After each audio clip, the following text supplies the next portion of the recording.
틱탁 틱탁 틱탁 현란한 입담의 환상 드리블. 오늘 이 뉴스를 주목하라 이슈 티키타카. 머리끝부터 발끝까지 핫 이슈 더 뜨겁게 이야기 나눠보겠습니다. 청코너 최진봉 성공회대 교수. 안녕하세요, 최진봉입니다. 홍코너 국민의힘 선대위 법률지원단 이두아 부단장. 안녕하세요. 반갑습니다. 네, 이두아 부단장님. 예. 표정이 아주 밝아지셨어요. 좋은 일이 있으신가 봐요. 옷도 우리 당 상징색보다 약간 더 빨간색 입고 막 네. 기운 내려고 이러는 거고요. 이제 각오를 새로 하고 네. 열심히 해야죠. 네, 각오를 새로 해야 됩니까? 예. 아니 제가 각오를 새로 한다고 오늘 제가 개인적으로 네. 방송이 너무 많아서 네. 그래서 각오를 또 새로 해서 여기서도 열심히 하고 가겠습니다. 예, 윤석열 후보가 드디어 이제 공약 행보를 시작했습니다.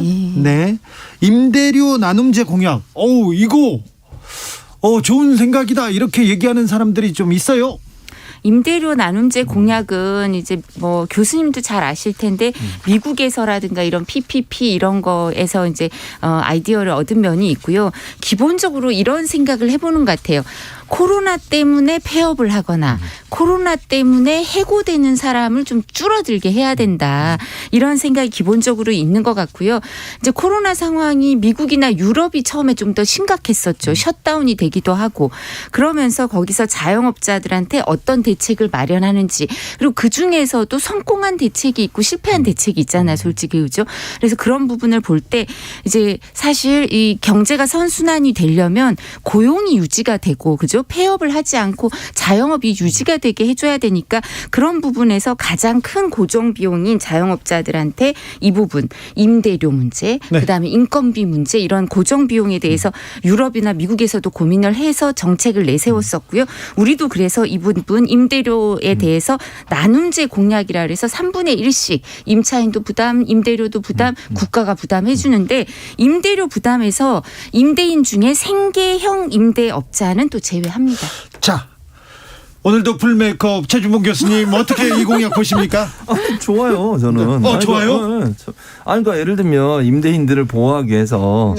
그러니까 임차인들을 보호하기 위해서 임대인들도 일정 부분 고통 분담을 하는 거 저는 충분히 가능하다고 생각해요. 예? 근데 저는 이제 의외는 윤석열 후보가 이런 주장을 할 줄은 이제 몰랐는데 어쨌든 네. 저는 저는 환영합니다. 네. 그러니까 이런 정책들 민주당과 별 차이가 없고요. 네. 제가 볼 땐 지금 코로나 시국에 이렇게 어려운 상황에서 고통 분담해야 돼요. 그러니까 임차인들 같은 경우에는 뭐 수입이 하나도 없는데도 임대료는 계속 꼬박꼬박 나가야 그렇죠. 되잖아요. 네. 그러니까 임대인들도 약간 고통 분담해서 네. 그건 정말 아까 얘기했던 생계형으로 임대인들 하시는 분들 중에도 이제 그런 분들이 있어 그런 부분들을 좀 빼야 되지만 대체적으로 임대인들도 고통 분담하는 게 저는 맞다고 보고 그런 점에서는 뭐 민주당이나 국민의힘이나 이 공약에서는 거의 일치하니까 빨리 좀 추진했으면 좋겠습니다. 네, 빨리 추진하자. 이거 잘했다.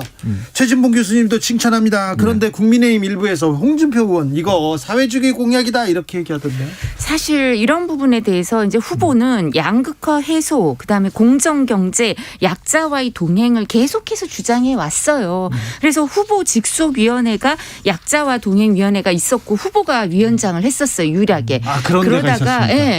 그러다가 이제 제가 또 자랑을 이제 홍보를 깨알 홍보를 하자면 제가 있는 새시대 준비위원회가 이제 후보 직속위원회로 이제 바뀌었어요. 이번에 정권 교체 동행위원회라 그래서 이 위원회도 후보가 위원장을 같이 하시게 됐는데 아까 말씀드린 것처럼 처음부터 약자와 동행위원회 위원장, 공정경제, 양극화 해소 이런 부분에 아주 중요한 그 방점을 두고 있었기 때문에 이런 부분이 물론 자유시장 경제가 중요하고 이렇지만 지금은 사회 안전망을 강화할 특단의 시기다 이런 거고요. 코로나 시기이기 때문에 이 코로나를 해소하기 위한 이 부분을 극복하기 위해서는 일정 부분 이제 말씀드린 것처럼 사회 안전망 강화가 꼭 필요하기 때문에 이런 제도가 필요하다라고 후보가 내놓은 최진봉 공약입니다. 교수님. 그러니까요. 전 동의한다니까요. 100% 동의. 이제 문제는 지금 홍준표 의원이 이런 얘기를 한 걸 보면 이제 기존에 예를 들면 국민의힘의 입장은 많은 부분 이런 부분을 좀 부정적으로 본 게 있었잖아요. 예를 들면 임대인들도 자기 권리가 있고 시장 경제에 맡겨야 되는데 뭐 좀 강제라는 표현을 쓰면 그렇지만 강제로 분담을 하게 하는 것이 과연 맞느냐 하는 그런 이제 차이에 대해서 아마 홍준표 의원이 지적을 한 것 같아요. 그러니까 기존의 국민의힘이 갖고 있던 정책이나 이런 부분과 너무 다르니 여기에 대해서 공격을 하는 것 같고 또 일부 이제 예를 들면 좀 국민의힘의 골수를 지지하는 분들 중에는 이 부분에서 좀 부정적인 입장을 가질 분도 있을 수 있다. 근데 저는 그럼에도 불구하고 해야 된다고 생각해요. 그러니까 윤석열 후보가 이 부분을 좀 잘 추진해서 어떤 어려움이 있어도 꼭 관철했으면 좋겠다. 저는 개인적으로 그런 의견이 있습니다. 자, 병사 월급 200만 원 공약 이 부분은 당내에서는 어떻게 받아들입니까? 이 부분이 이제 원희룡 정책본부장의 말씀을 들어봐도 이건 오래 준비해온 공약인 거예요. 아, 오랫동안? 네, 그러니까 이게 갑자기 그날 발표하고 이런 게 있을 수가 없고요. 네. 그리고 이게 왜냐하면 최저임금을 이제 전환을 하면 한 192만 원 가까이 되잖아요, 솔직히 그죠? 그러니까 월급을 그 병사 월급이 이 정도는 돼야 사실 최저임금 수준에 맞춰서 월급이 주어져야 한다는 게 후보의 기본적인 생각이고요. 이제 우리 그 국민의힘의 기본적인 건 제복을 입은 사람 내지는 이제 군인들이나 이렇게 유니폼을 입고 국가를 위해서 봉사하고 헌신하는 사람들이 거기에 대해서 일정 부분 예우를 받아야 된다, 존중을 받아야 된다 이런 부분이 있었는데 예우 존중뿐만 아니라 젊은 병사들 입장에서는 실질적인 이 부분에 대해서 혜택이 있어야 되는 거죠, 그죠? 그래서 최저임금 수준으로는 월급을 맞춰줘야 된다 이런 생각을 하고 공약을 했고요. 이 부분 관련해서 저희가 얘기를 하니까 항상 민주당 패널이 오늘 최진봉 교수님은 그런 얘기 안 하실 것 같은데 뭐 김남국 의원을 비롯해서 항상 상대방이 12월 20 며칠이라고 오늘 막 알려주시던데 아침에 김남국 의원이 민주당에서 먼저 얘기하셨대요. 이 공약은. 예전에 네, 지난 작년에 11월인지 12월에 먼저 하셨다는데요. 먼저 하든 늦게 하든 그냥 지금 합의를 하면 되는데 자, 장교 출신 최진봉 교수님. 그렇죠. 맞아, 장교 제가 출신. 옛날 생각하면 제가 이게 지금 병사로 200만 원 얘기하니까 제가 89년도 임관을 했거든요. 소위로. 네. 오래 전이죠. 세월이 많이 흘렀는데 그 당시 제 소위 월급이 10만 원이었어요. 자, 돈에 대해서는 이렇게 철저하게 잘하시고 기억력도 좋으시고요. 자, 그런데요. 그런데 지금 이제 200만 원 되니까 좀 격세지감이 느껴지는데 네네. 저는 뭐 일단 아까 말씀하신 것처럼 이재명 후보도 2027년까지 200만 원 공약했었고요. 그러니까 이거는 일치하는 부분이 있어요. 물론 윤석열 후보는 기간은 정하지 않고 그냥 200만 원 얘기를 하셨으니까 근데 당장 하기는 좀 어려운 부분이 있을 거예요. 예산 확보 차원에서 또 하나 문제가 되는 건 뭐냐면 이제 병사 월급 200원 이게 병장 기준으로 하면 지금 68만 원이거든요. 병장이. 그러면 이제 많이 늘어나는 거잖아요. 네. 그러면 이제 순차적으로 부사관들 월급도 늘려야 돼요. 왜냐하면 부사관들이 지금 200만 원이 안 돼요. 2014님이 네. 그럼 하사관들 간부는요. 네, 맞아요. 3667님도 똑같이 물어봅니다. 부사관 장교는요. 그러니까요. 그러면 예산이 또 늘어나게 되고 지금 전체 우리나라 국방비에서 이 부분이 차지하는 비율이 높아지면 무기 개발이라든지 무기 수입이라든지 이런 부분과도 연계가 돼 있어서 이 부분은 조금 장기적 관점에서 해야 된다는 생각이 들고 예산 확보를 어떻게 할 거냐 하는 부분을 저는 이제 명확하게 좀 국민한테 밝혀야 된다. 그렇지 않으면 이게 너무 포퓰리즘 아니냐 이런 비판을 받을 수도 있다. 이런 점들은 좀 명심해야 될 것 같습니다. 3131님께서 최저임금 폐지한다는 분이 병사 월급 200만 원이라니 이거 좀 말이 안 돼요. 이렇게 물어봅니다. 아니요. 저희 최저임금 폐지한다고 말을 한 적이 없어요. 그건 네. 오해가 있으신 것 같아요. 네. 이거는 저희가 폐지할 수가 없잖아요. 아시잖아요. 교수님. 이거 법적으로. 네, 정해져 있어요. 헌법으로. 네, 이건 폐지를 할 수가 없습니다. 잘못하고 계십니다. 아마 인상률을 조정을 하거나 이 부분에 대해서 의견을 내거나 이런 건 있어도요. 근데 이제 없어질 수 없습니다. 근데 저는 그러니까 이노아 부단님한테 여쭤보고 싶은 것은 그 안에 대해서 제가 이제 패널분들 몇 분하고 토론하면 몇 분은 또 막 반대로 하시더라고. 아, 그러실 그게 수도 이제 있죠. 표죽이다 이런 주장을 하세요. 그러니까 국민의힘의 예를 들면 뭐 대표적 서정욱 변호사 같은 경우 그런 경우인데. 근데 거긴 우리 당의 그러니까 사람은 뭐 어떻게 아니니까. 제 말은 어떻게 이런 부분들을 잘 넘어갈 수 있을까. 자, 이 부분 지지층도 설득해야 된다 이 네, 말씀이잖아요. 홍준표 네. 의원은 이 부분에 대해서 헛소리라고 얘기하시더라고요. 아니 뭐 홍준표 전 대표는 지금 우리 당 후보가 아니시니까. 후보는 아니어도 그 네. 당 사람이지 않습니까? 우리 당 국민의힘. 분위기는 하시지만 n분의 1이시죠. n분의 1이시고 앞으로 n분의 1을 능가하는 그 영향력을 가질 수도 있으시지만 지금은 그런 의견은 내실 수 있는데 이게 제가 지금 말씀드린 것처럼 사실은 병사들이 월급을 이 정도 받고 이게 그 혼자의 문제가 아니고요. 이제 한 3조 정도 더 든다는 얘기인데요. 이제 5.1조 정도 더 들 텐데 이 부분에 대해서 사실 뭐 세출 구조 조정을 한다든가 하면 충분히 이건 확보할 수 있는 돈이고요. 그러니까 이재명 후보도 내놓은 거고요. 뿐만 아니라 이런 부분에 대해서는 한 명이 아니라 그 가구 병사가 속한 4인 가구에 대한 지원이 될 수도 있거든요. 그렇죠. 그리고 복무 생활을 마치고 나와서 사실은 요즘은 취업을 하기가 어렵잖아요. 이럴 때도 이런 부분이 자산이 돼서 새로운 시작을 할 때 도움이 될 수도 있기 때문에 네. 이런 모든 걸 배려한 공약입니다. 공약 좋습니다. 좋은데요. 이두아 단장님.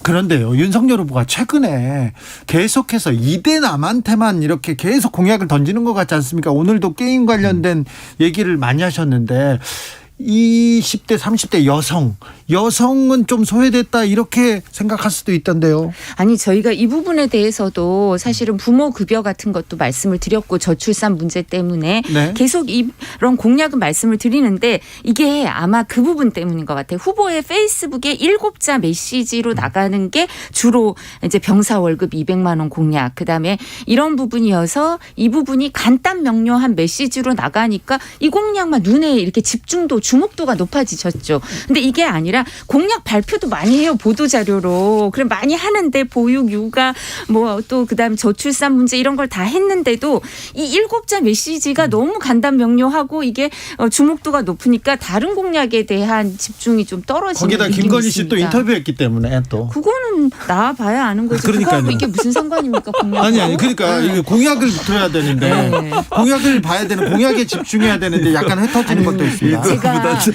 제가 주진우 우리 진행자님에 대해서 저희 미디어국에서 보고서를 쓰더라고 이거를 왜요? 듣고 청취를 하고 정치를 했는데 근데 뭐라고 썼어요? 국민의힘에서 네. 수치 확률을 너무 왜곡합니다. 무슨 수치요? 아니 기자가 남미에서 좌파 정권이 이렇게 계속 세워진다. 네. 좌파 대통령이 들어선다는 거는 조선일보도 쓰고 모든 전 세계 언론들이 네. 썼는데 네.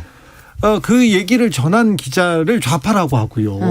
조선일보 기자도 저는? 좌파가 됐는데 그런 식으로 이렇게 모르겠는데. 왜곡을 하고 또 우리한테 서운한 게 있으신가 보다. 서운한 게 우리 아니라 앵커께서. 그렇게 통계치를 왜곡해가지고 미디어국에서 이렇게 얘기하는 거 그거 진짜 아니요, 저희 이렇게 모든 방송에 대해서 이 부분에 대해서 저희 다 모니터링을 우리 당도 하고 민주당도 해요 다. 자, 어쨌든. 이 부분 여기서 말고 제가 다른 부분에서 얘기하겠습니다. 그러니까 어쨌든 저는 이렇게 생각해요. 기본적으로 그러니까 아까 말씀하신 그거잖아. 7자잖아요. 네. 그게 저는 이제 저는 부정적으로 봐요. 그러니까 이대남한테는 어필이 되지만 뒤에 설명이 있어야 된다니까요. 그러니까 말씀하신 것처럼 보도자료 내고 설명한 것처럼 이걸 이렇게 바꾸자 또는 이게 여성가족부가 지금까지 여러 가지 논란이 많으니 양성평등부로 바꾸자 등 이렇게 하면 제가 볼 땐 크게 문제가 안 될 거라고 보는데 그래서 이제 일부에서는 이게 너무 이대남만을 공략하는 정책이 아니냐. 그러다 보면 이제 아까 말씀하신 여성들이나 또 30대 이후에 있는 분들 같은 경우에는 좀 부정적인 이미지가 생기지 않을까 하는 우려가 있는 거죠.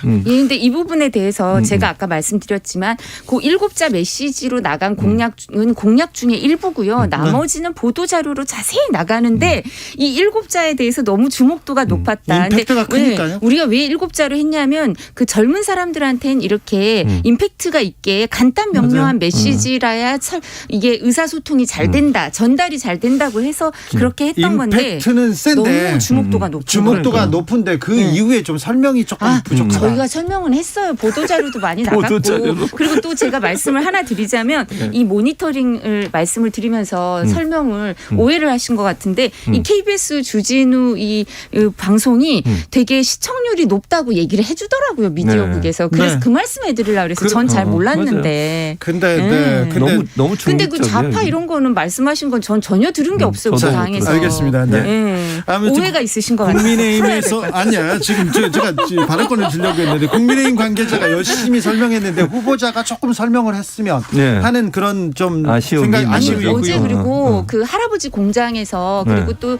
신년 기자회견에서도 그렇고 그 전에 선대위 해상 기자회견에서도 문답을 많이 받으시고 질문을 많이 받고 답변을 많이 해주셔서 현장에 왔던 마크맨 기자분들한테 물어보시면 네.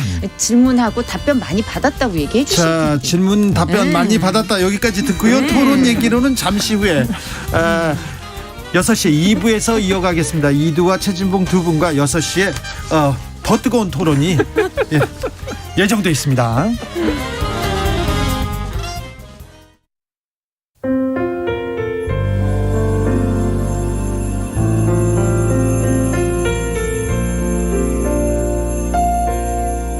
KBS 라디오 연중기획 희망충전 대한민국 464번째 이야기 안녕하세요. 아나운서 이현주입니다.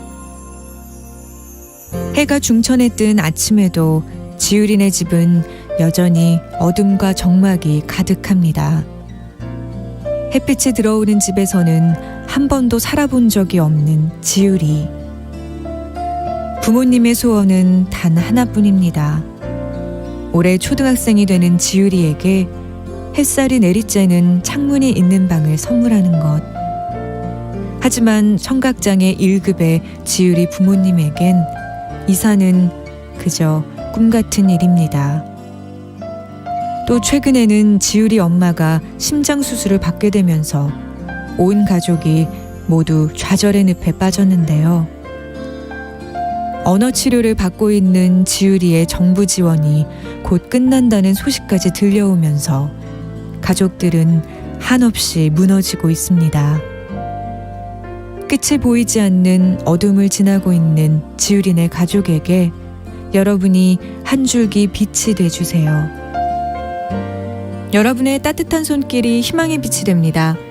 ARS 060-700-1580 060-700-1580 한 통화 3,000원으로 희망을 선물해 주세요.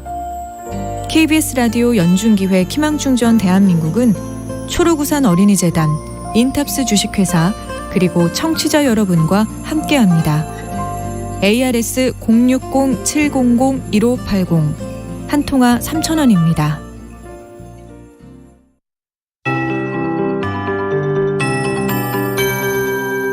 KBS 58분 날씨. 내일 이른 시간 눈 소식이 전해지겠습니다. 서해상에서 기압골에 동반된 눈구름대가 유입될 것으로 예상되기 때문인데요. 특히 충청남도 남부 서해안과 전라북도 서해안, 전남권 북서부 지역을 중심으로 시간당 3cm 안팎이 쌓이는 강한 눈이 내릴 것으로 보이고요. 많은 곳에서는 적설이 10cm 이상인 곳도 있을 것으로 보이기 때문에 앞으로 발표되는 기상정보에 귀를 기울이시는 것이 좋겠습니다. 이 지역뿐 아니라 경기 남서부 지역과 충청권, 전라권, 경상권 서부 내륙 지역에서도 눈 예보가 있고요. 수도권 남부나 충청북도 북부, 경상북도 내륙 지역은 눈이 날리는 정도에 그치겠습니다. 제주도 지방은 내일 밤까지 비나 눈이 내린다는 점도 염두에 두시는 것이 좋겠습니다. 추위가 계속되고 있습니다. 중부 내륙 지역과 전라북도 북동부, 경상북도 내륙 지역은 한파특보가 내려져 있고요. 이 강한 추위는 모레까지 지속이 될 것으로 보입니다.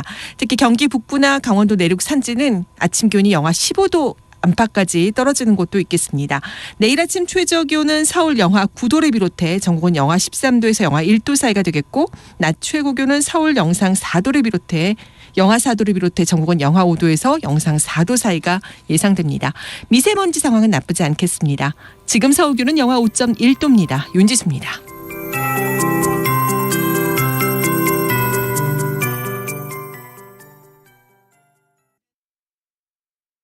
정성을 다하는 국민의 방송 KBS가 6시를 알려드립니다.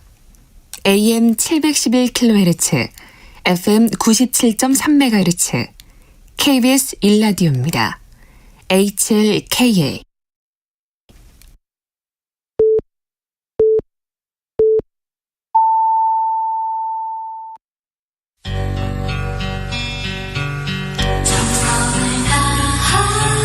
정성을 다하는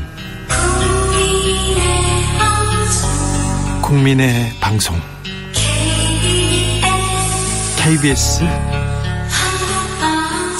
주진우 라이브. 그냥 그렇다고요.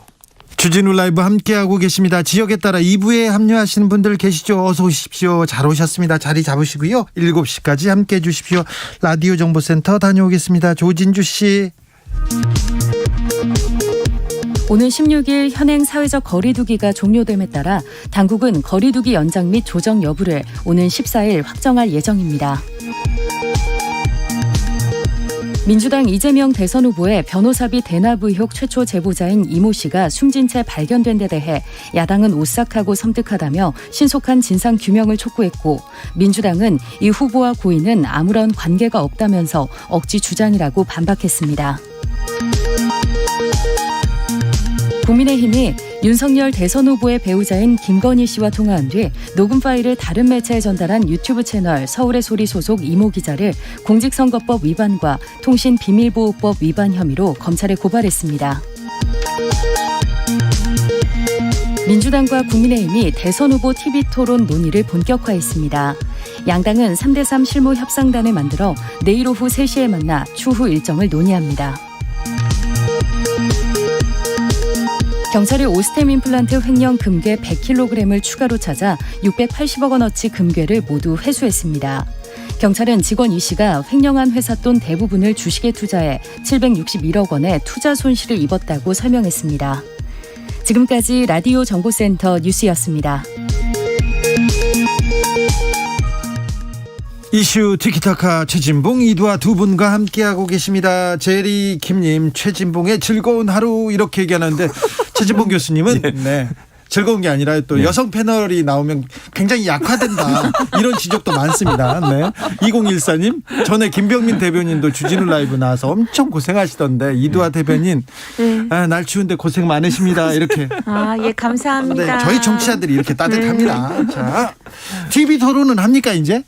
당연히 하죠. 네. 지금 되도록이면 많이 하자 이런 네. 입장입니다. 그래서 사실 이제 그 전에 후보가 윤석열 후보가 이재명 후보한테 이제 TV 토론에 대해서 부정적인 얘기를 할 때는 네. 약간 이재명 후보의 문제점, 그러니까 이렇게 배임 같은 데 대해서 왜 수사가 안 되고 있느냐 이런 데 대해서 혐의가 있는 사람 아니냐 이런 얘기를 해보고 싶어 하셨던 것 같고요. 그런 점을 강조하고 싶어 하셨던 것 같은데 근데 오늘 저희가 중간에 말씀드렸지만 안타깝게 오늘도 그 관련 변호사비 대납 의혹 관련해서 그 제보했던 변호사가 뭐 이렇게 사망한 채로 지금 그죠? 그래서 사망 원인이 밝혀지지 않아서 유족들이 부검을 해달라고 요청을 하고 있는데 세 번째 관련된 사람들 대장동 관련해서 2명, 변호사비 대납 관련해서 1명 이런 사망자가 생겨서 너무 안타깝죠. 네, 그래서 TV 토론이 연기되는 건 아니죠? 전혀 아니죠. 이런 부분도 이렇게 확인하고 이러기 위해선 TV 토론은 빨리 꼭 하자 이런 입장입니다. 국민의힘에서는 간접 살인이라고도 하고 계속 이렇게 이 문제에 대해서 파고들고 있는데 그런데요. 지상법 또 국민의힘 일각 언론의 일각에서는 TV 토론 무용론 한계 있다 이런 얘기가 좀 나옵니다. 그런데 국민들은 후보의 생각 알고 싶거든요. 비전 듣고 싶거든요. 당연하죠. 그래서 두 분이 만나서 저는 가능한 한 많이 빨리 해야 된다고 봐요. 이두아 부원장 말씀하신 것처럼 양 후보가 다 얘기했잖아요. 빨리 하자. 뭐 언제든 자신감 있다고 얘기했으니까 국민들에게 정말 올바른 선택을 할 수 있는 기회를 많이 드리는 게 저는 좋다고 생각을 합니다. 정책적인 부분에 있어서 서로가 서로를 이제 뭐 공격하고 이런 부분도 있으니 그런 부분에서 또 점검하고 물어보기도 하고 답변 듣고 거기 제대로 답변을 하는지 한번 더 봐야 되고 저는 그래서 TV 토론에 대해서는 어떤 조건도 달지 않고 두 분 다 그렇게 얘기하셨으니까 빠른 시간 안에 했으면 좋겠어요. 그래서 기회가 좀 많았으면 좋겠고 지금 법정으로는 3번이지만 제가 볼 때 윤석열 후보도 그보다 훨씬 많이 해야 된다고 말씀을 하셨고 그래서 빠른 시간 안에 이루어지도록 적극적으로 양당 그리고 방송사 함께 협의해서 그런 자리가 좀 많이 만들어졌으면 좋겠다. 그래야 국민들이 사실은 선택하는데 정보를 얻을 수 있잖아요. 이건 또 교수님이 전공하고 또 할 말이 할 말씀이 많은 것 같은데 우리나라 TV 토론의 형식도 좀 바꿀 필요가 있습니까? 시간 제한, 뭐 순서, 뭐 주제 토론 이런 거. 그렇죠. 약간 좀 저는 바꿔야 된다고 생각해요. 이제 물론 완전히 제가 예를 들어볼게요. 그러니까 공중파 방송하고 3프로 TV를 비교를 해보면 물론 3프로 TV처럼 해야 된다고 제가 말씀드리는 건 아니지만 좀 더 자유롭게 깊이 있게 질문할 수 있는 기회를 좀 줬으면 좋겠어요. 그러니까 너무 물론 공정성 객관성 때문에 시간도 제한하고 또 맞습니다. 서로 상호 토론하는 게 상당히 제한적이잖아요. 그러니까 너무 틀에 박혀 있다 보니까 제대로 토론이 안 되는 경우가 있어요. 그래서 좀 집중적으로 토론할 수 있는 모델을 만들 필요가 있다. 그래서 예를 들면 이제 우리도 많이 도입을 했습니다. 미국 같은 경우에는 후보들끼리 서로 막 공격하고 서로 질문하고 답변하는 과정이 있지 않습니까? 개입 안 하고 이런 부분들을 좀 더 많이 활성화했으면 좋겠어요. 그래서 너무 틀에 박히게 한 사람한테 물어보고 또 물어보고 답변도 시간 딱 제한돼 있고 그죠? 그러면은 제대로 설명이 안 돼요. 그래서 그런 부분들은 좀 바꿀 필요가 있다는 생각이 듭니다. 어떤 때는 본인들 할 말만 하고 끝나는 경우가 있어요. 이제 입장 차이도 잘 모르겠고 그렇죠. 이제 토론이 안 되고 그냥 정견 발표를 그냥 하다가 끝나는 경우가 있는데 지금 제가 듣고 오기로는 캠프 내부에서 이제 우리 쪽 실무자 3명 그다음에 민주당 쪽도 실무자 3명 각각 토론 실무자 3명을 선정해가지고 협상에 들어가고 이런 부분 좀 원래는 방송사가 초청하거나 선관위에서 해야 되잖아요. 네, 그렇죠. 그거 말고도 좀 더 할 수 있으면 자유롭게 더 그것도 해보자. 좋네요. 이렇게까지 아주 발전적으로 얘기를 하고 있으니까요. 네. 그리고 지금 언택트 상황에서 선거를 하고 뭐 대규모 맞아요. 유세 이런 것도 있을 수 없고 하니까 SNS와 이 토론 뭐 이런 게 활성화돼야 되지 않겠습니까? 네. 맞습니다. 1719님께서 TV 토론을 한다고 해서 지지 후보가 바뀔까요? 지지자는 무조건 자기 후보가 잘했다 이렇게 하지 않나요? 이런 맞아. 얘기도 있는데 그러면도. 그럼에도 불구하고 그런 우리는 거 있어요. 지도자의 비전을 듣고 그렇죠. 싶어 합니다. 0830님께서 주진우 라이브 윤석열 후보 편인 것 같아요. 윤 후보 쪽 누가 얘기를 이렇게 생각한다니까요. 윤 후보 쪽 얘기를 많이 다루다 보니까 해명의 기회를 더 많이 주게 돼서 이해도가 높아집니다. 자, 국민의힘에 가서 미디어국에 좀 얘기 좀 미디어국에서 해주세요. 아니 이게 우리 우리 미디어 방송을 국민이 제가 라이브가 얘기했다는 게 시청률이 높은 데기 때문에 여기 퇴근길에 시청률이 아주 높은 프로그램이니까 네. 이게 중요하다고 프로그램이 알겠습니다. 미디어국에서 저희한테 얘기해 주더라니까요. 지금 라디오 청취율 조사 기관입니다. 네. 잘 좀 해주세요. 네. 주진우 라이브라고 답변을. 네. 시청률이 아주 높은 프로그램이라고 알겠습니다. 합니다. 네, 네. 이제 자 그런데요. 예.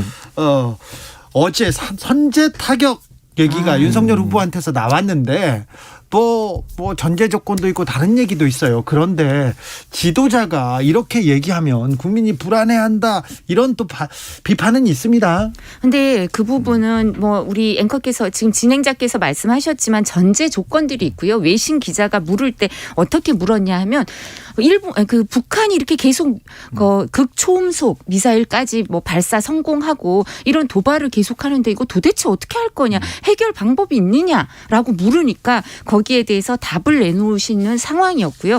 그래서 지금 우리가 뭐 킬체인이라든가 여러 가지 방식이 있지만 미사일 요격 방식으로는 도저히 안 되니까 제일 첫 번째 킬체인도 이거는 고려를 하고 그게 유일한 방어 수단이 될 수밖에 없는 상황이 있을 수도 있다라고 얘기를 하신 거고요. 왜냐하면 지도자의 가장 중요한 헌법상 의무는요. 국가, 영토, 주권, 국민을 수호해야 돼요. 지켜내야 되니까 그 방법을 얘기한 거고 그런 일이 절대 일어나선 안 되겠죠. 그렇지만 뭐 저희는 지금 며칠 전에 5일날 그 탄도미사일 발사 시험했을 땐 우리 국방부가 뭐라 그랬습니까? 이거 마하 유가 안 되는 것 같은데요. 뭐 극초음속 아닌 것 같은데요. 이러다가 지금은 진전이 있는 것 같습니다. 라고 하고 마하 10까지 속도가 낮다 이런 얘기가 나오잖아요. 그러면 수도권에 핵탄두 소형화해서 탑재하면 1분 만에 이 대량 살상 무기가 수도권에 옵니다. 그럼 여기에 대해서 미사일 요격으로는 도저히 그걸 정밀하게 해낼 수가 없거든요. 1분 만에는 이거를 타격을 해낼 수가 없잖아요. 방어를 할 수가 없으니까 그런 얘기를 할 수밖에 없는 상황이었습니다. 네, 그러니까 지금 이도하 부단장의 설명을 들어보면 어느 정도 이해되는 부분이 있어요, 분명히. 그러니까 그 설명이 되면 되는데 문제는 언론은 선제 타격 이렇게 네 자료만 딱 나오니까. 그러니까 그 앞뒤 말이 안 그러니까 나오니까. 그러면 이게 무슨 먼저 후보가 이 얘기도 다 하셨거든요. 뒤에 했는데 안 나오고 선제 타격만 있으니까 국민들은 불안할 수 있죠. 왜냐하면 전쟁이 일어나면 다 죽는 거거든요.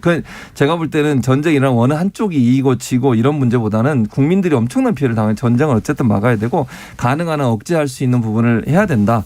그러니까 이제 말씀하신 것처럼 킬체인에는 만약에 미사일을 발사할 징후가 보이면 선제 타격하는 부분이 있어요, 분명히. 그래서 매뉴얼에. 근데 문제는 뭐냐면 네. 지도자는 가능한 한 이제 그런 부분도 물론 얘기할 수 있지만 세부적으로 예를 들어서 선대위에 누군가 그런 부분에 답변하는 건 괜찮은데 가능한 한 그런 좀 자극적인 발언보다는 우리가 가능한 전쟁을 억제할 수 있도록 국방력을 키우는 게 필요하고 만약에 선제 공격을 한다면 우리도 거기에 상응하는 대응을 하겠다.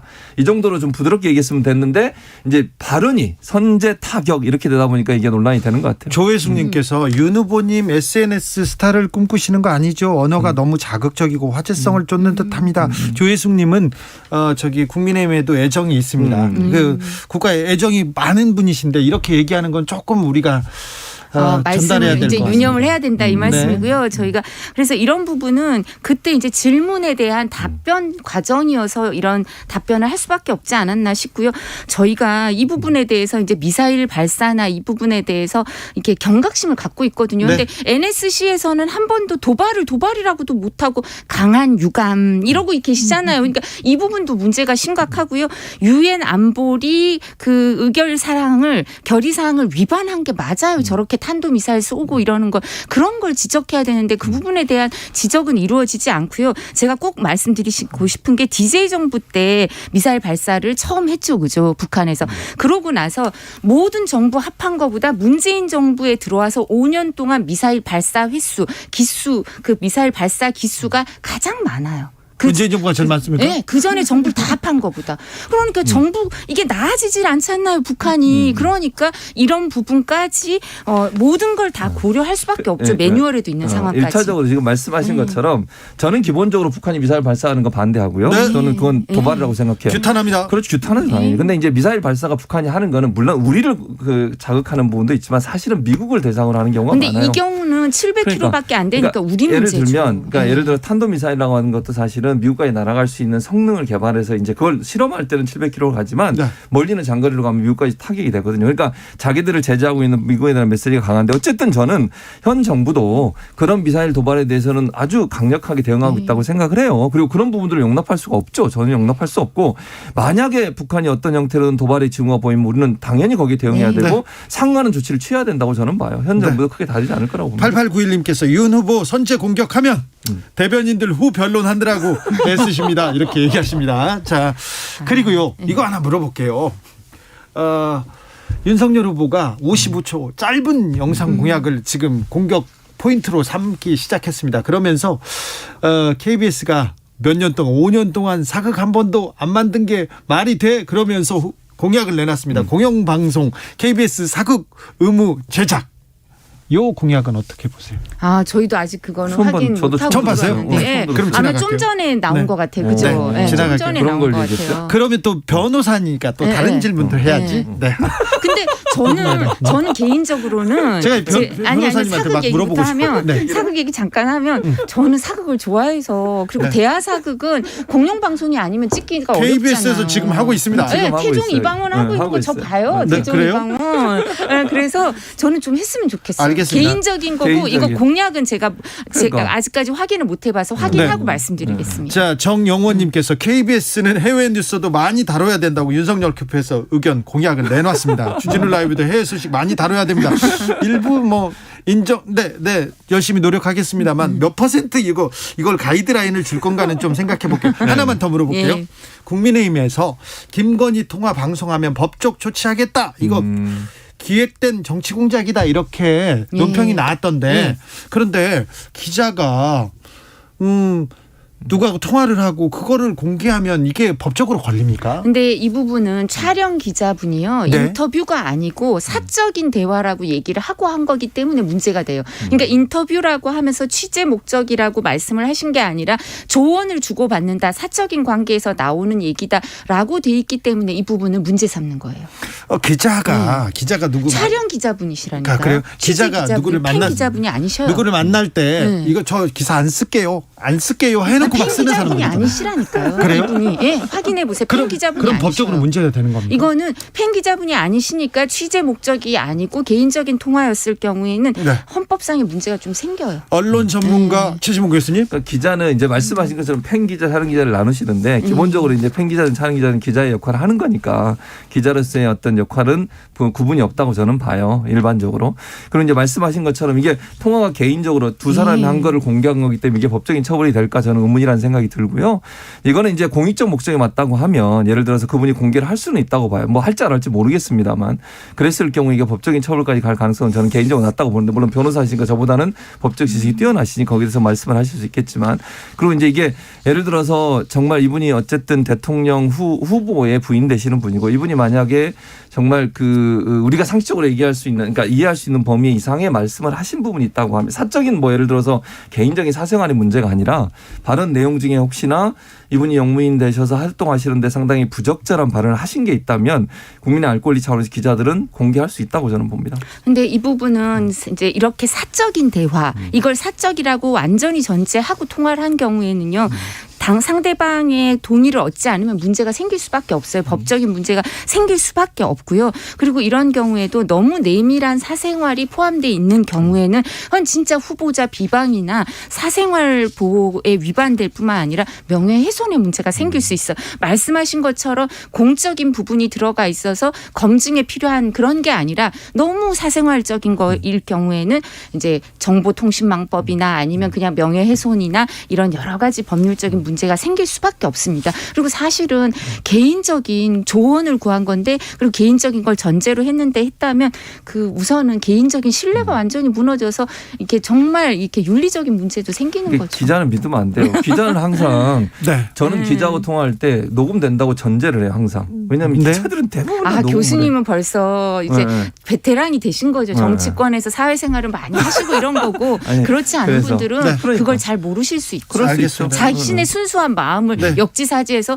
나는 녹음 안 하는데 저 사람은 녹음할 리 그럴 수 없다. 있죠. 나는 개인이고 믿고 말하니까 네. 이렇게 생각하실 수 있죠. 이도아 부단장님 기자는 믿지 마십시오. 1147님. 여기서 저도 교육받고 가나요? 1147님께서 이재명 후보 형님과 사적인데 매일 나오던데요. 이렇게 나오는데 이슈 티키타카 여기서 마무리할까요? 예. 오늘도 감사했습니다. 최진봉 이도아 최진봉 두 분 감사합니다. 네, 감사합니다. 고맙습니다. 자자, 집중. 새해